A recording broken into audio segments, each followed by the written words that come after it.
Sakalayan Gunarnavasya Vande Guru Sri Charanaravindan.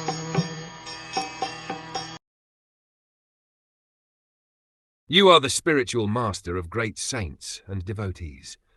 I am therefore begging you to show the way of perfection for all persons, and especially for one who is about to die.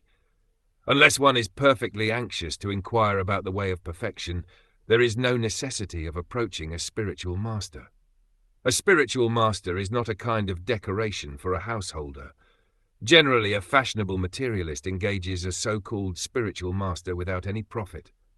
The pseudo-spiritual master flatters the so-called disciple, and thereby both the master and his ward go to hell without a doubt.